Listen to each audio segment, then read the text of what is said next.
Chers petits amis, voici un disque 33 tours longue durée tiré du film de Walt Disney. Je vais vous lire l'histoire Dumbo, l'éléphant volant, que vous pourrez suivre avec moi dans votre livre. Et vous saurez que le moment est venu de tourner la page lorsque vous entendrez la fée Clochette. Elle fera tinter ses petites cloches, comme ceci. Et maintenant, commençons.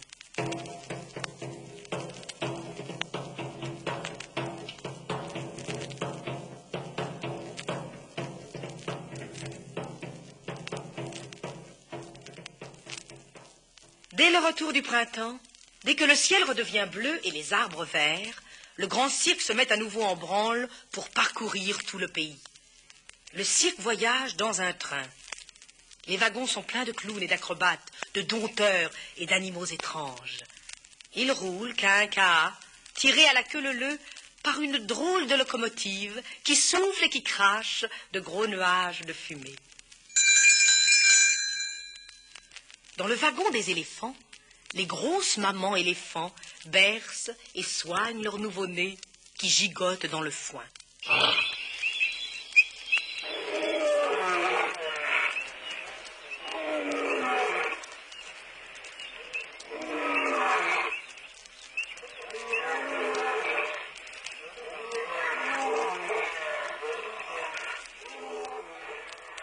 Mais la plus fière de toutes les mamans éléphants est Madame Jumbo.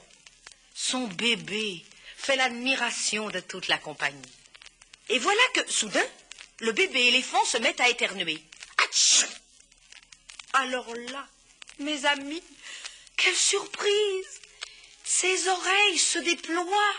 Et, de mémoire d'éléphant, jamais, jamais, on n'a vu d'aussi grandes oreilles. Oh, chacun s'esclaffe. On dirait un clown. Oh, il faudrait l'appeler Dumbo. Pauvre Dumbo, il a bien honte tout à coup, et ses yeux s'emplissent de larmes, tant il se sent ridicule. Effectivement, ses oreilles sont immenses.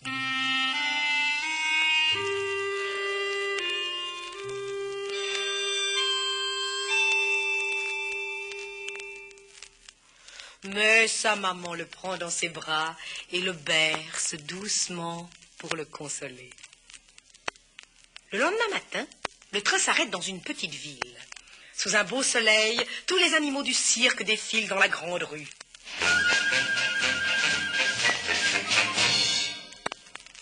La foule, enthousiaste, applaudit ce brillant spectacle. Mais les applaudissements tournent en rire moqueur lorsqu'apparaît Dumbo, petit éléphant dont les oreilles traînent au sol. Sitôt après la parade, Madame Jumbo essaie de consoler son fils, qui sanglote. Des gamins bruyants s'approchent et taquinent Dumbo. L'un des vauriens va même jusqu'à tirer les oreilles du petit éléphant. Regardez, c'est pas un éléphant, c'est un bateau à voile.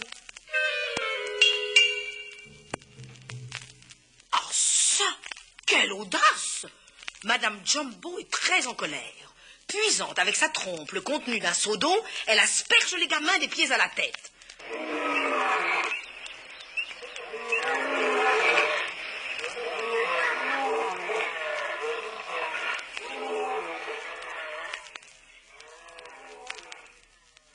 Autour du box, c'est la panique. Oh, un éléphant sauvage, crie la foule en se précipitant vers la sortie. Oh! Attiré par les cris des spectateurs, le maître de manège arrive sur les lieux. Il est très en colère et ordonne que Madame Jumbo soit enfermée dans une cage. Le pauvre Dumbo reste tout seul et tout triste devant la cage où sa grosse maman est injustement enfermée.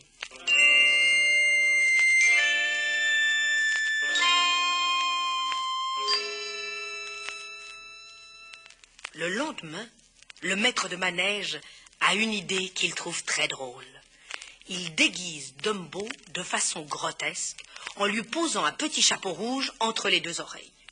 Le petit éléphant sera l'attraction d'un numéro de clown. Il doit sauter de la plus haute fenêtre d'un décor en flammes et tomber dans le filet des pompiers.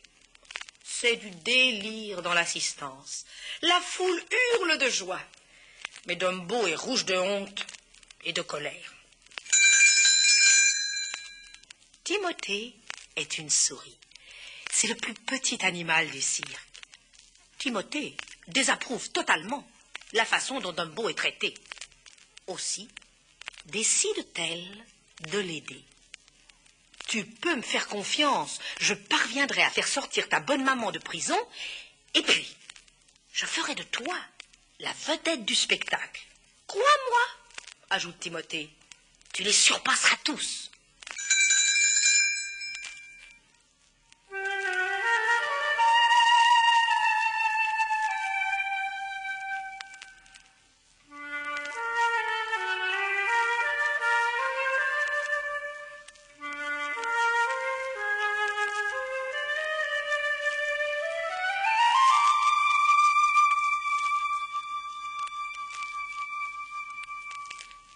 Dumbo reprend espoir. De joie, il agite ses oreilles, comme de grandes ailes. Timothée s'étonne de leur taille, puis, avec un sourire, « Mais Dumbo, j'y pense.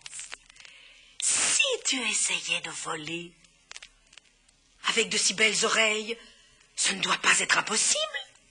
Il faut que je t'entraîne. » Cette nuit-là, dans un champ non loin du cirque, Dumbo, ayant Timothée pour professeur, prend ses premières leçons de vol. Il court, bondit et bat des oreilles, mais il ne peut s'élever au-dessus du sol et finit par buter contre un caillou. Le voilà aplati dans le champ. Un essai, un autre, encore un. Et la fatigue finit par gagner nos deux amis. « Tu voleras malgré tout, » dit Timothée en bâillant. Puis elle s'installe pour la nuit sur le bord du chapeau de Dumbo. Dumbo sourit, béat, et se laisse aller vers le pays des songes. Il rêve, oui, il rêve qu'il s'élève dans les airs, évoluant avec la grâce d'une colombe.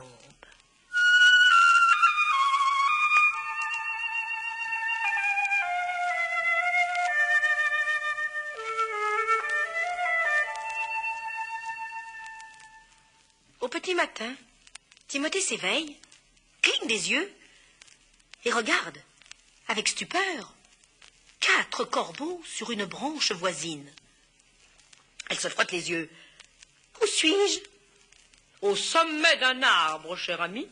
Au sommet d'un arbre, » répondent les 4 corbeaux. Et c'est vrai. Timothée et Dumbo sont dans un arbre. « Vous avez volé jusqu'ici, et l'éléphant aussi, » ricanent les corbeaux. Dumbo, maintenant éveillé, ne peut supporter cette idée. Il a vraiment volé en dormant. Il est pris de vertige.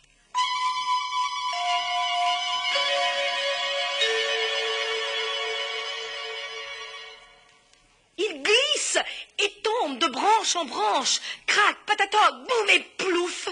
Il se retrouve avec Timothée dans une mare boueuse au pied de l'arbre. « Tu seras célèbre !» bafouille la souris trempée. « Tu seras célèbre puisque tu sais voler. » Et un éléphant qui vole, foi de souris, on n'a encore jamais vu ça. Mais Dumbo reprend ses essais et, de nouveau, c'est l'échec. L'un des corbeaux s'approche de Timothée. « Écoute, écoute, cher ami, il faut lui faire croire qu'il peut voler. » Puis, avec un clin d'œil, il tend une plume à Timothée. « Dis-lui que s'il tient cette plume magique, il pourra voler. » Et cette ruse fait merveille. Dès qu'il saisit la plume, Dumbo bat des oreilles et s'élève dans les airs.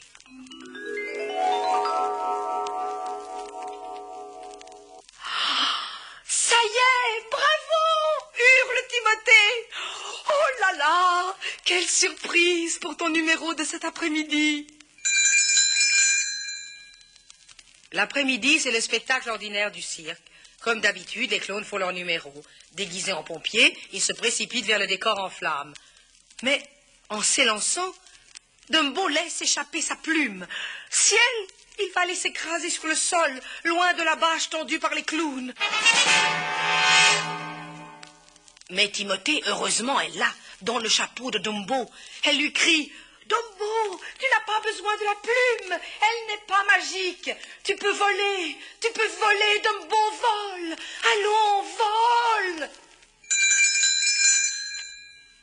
Dumbo agite les oreilles et, à la grande surprise de tous, le petit éléphant redresse sa trajectoire et virevolte gracieusement dans les airs.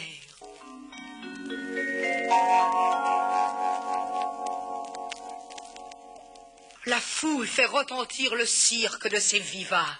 Dumbo est maintenant célèbre.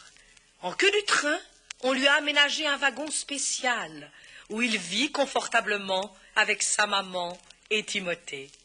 Et le cirque s'appelle désormais le cirque Dumbo, l'éléphant volant.